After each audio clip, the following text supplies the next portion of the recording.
उर्दू जुबान में पसमानदा अदब की स्थिति पर विचार करते समय यह स्पष्ट होता है कि इस साहित्य में पसमानदा समुदाय की आवाज़ें बहुत हद तक दब गई हैं। उर्दू साहित्य पर मुख्यतः अशराफ मुस्लिमों का प्रभुत्व रहा है, जो इसे अपने सांस्कृतिक और राजनीतिक स्वार्थों के लिए उपयोग करते रहे हैं। पसमानदा समुदाय के लेखकों और कवियों ने उर्दू साहित्य में अपनी जगह बनाने की कोशिश की है, लेकिन उनके मुद्दे और अनुभव अक्सर मुख्य धारा के साहित्य में अनदेखे रह जाते हैं। जहां दलित साहित्य ने अपनी पहचान बनाई है और सामाजिक न्याय के मुद्दों को उठाया है, उर्दू जुबान में ऐसा कोई अदब नजर नहीं आता। उर्दू साहित्य में पसमानदा अदब की अनुपस्थिति का एक बड़ा कारण यह है कि उर्दू भाषा को ऐतिहासिक रूप से उच्च वर्गों से जोड़ा गया है।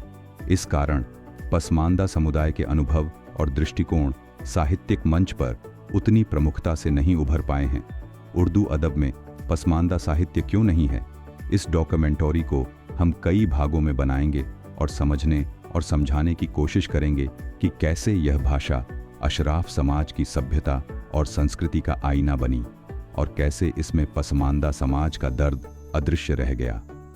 हम यह भी समझने का प्रयास करेंगे कि उर्दू को अशराफों ने अपने वर्चस्व के एक उपकरण के रूप में कैसे इस्तेमाल किया।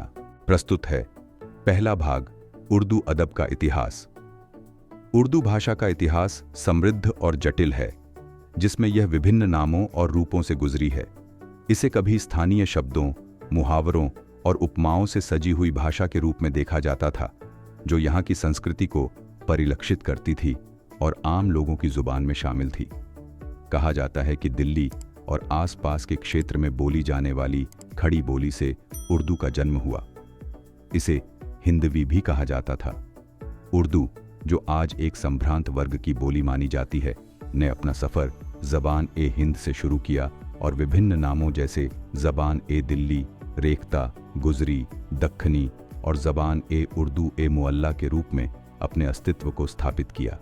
वैसे उर्दू के रूप में इस भाषा की पहचान 18वीं शताब्दी के अंत में हुई है। उर्दू तुर्की भाषा का एक शब्द है जिसका अर्थ है शाही सैन्य शिविर या बाजार, तंबू। जाहिर है, तुर्की शासकों के आगमन पर अशराफ तबके की भाषा फारसी को दरबार की भाषा का पद हासिल हुआ। फारसी भाषा से भारतीय जनता अनभिज्ञ थी और भाषा की खाई ने इन दो वर्गों के बीच की खाई को और बढ़ा दिया।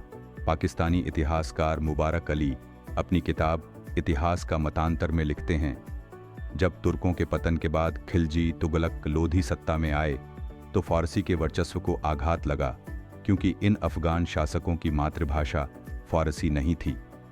इसके अलावा वे ईरान मध्य एशिया के उन अभिजात्य वर्ग के प्रति अपनी नफरत का प्रदर्शन करना चाहते थे जिनकी भाषा फारसी थी।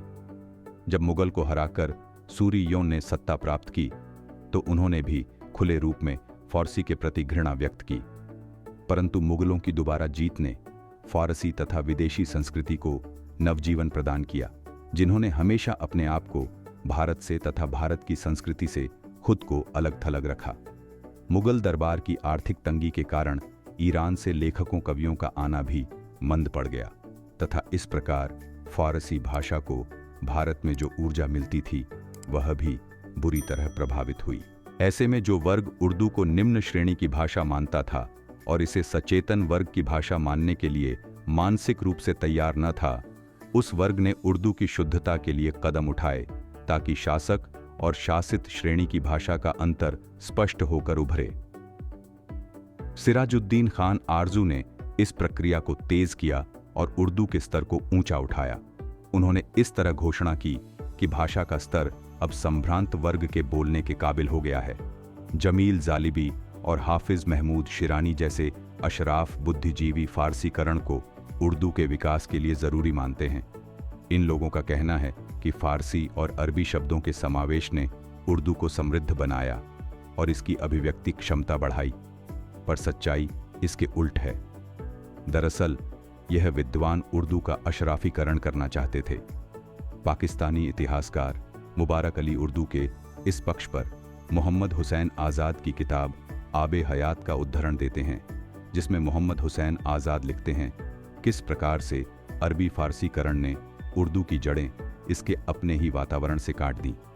भारतीय पृष्ठभूमि की सारी उपमा को दरकिनार कर उनके स्थान पर अरबी व फारसी उपमाओं को भाषा पर थोप दिया गया। फलस्वरूप जो नए मुहावरे उभरे, उनका ना तो भारत के सांस्कृतिक परिवेश से कोई संबंध था, ना यहाँ के विचार से।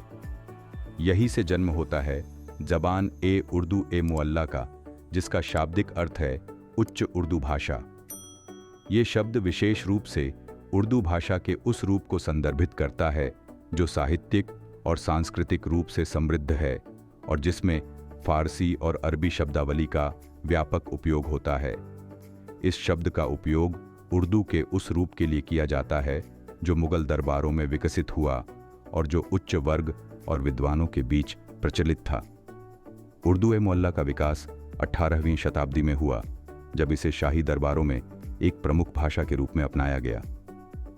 ये भाषा फारसी लिपि में लिखी जाती थी और इसमें फारसी, अरबी और तुर्की भाषाओं के शब्द शामिल थे।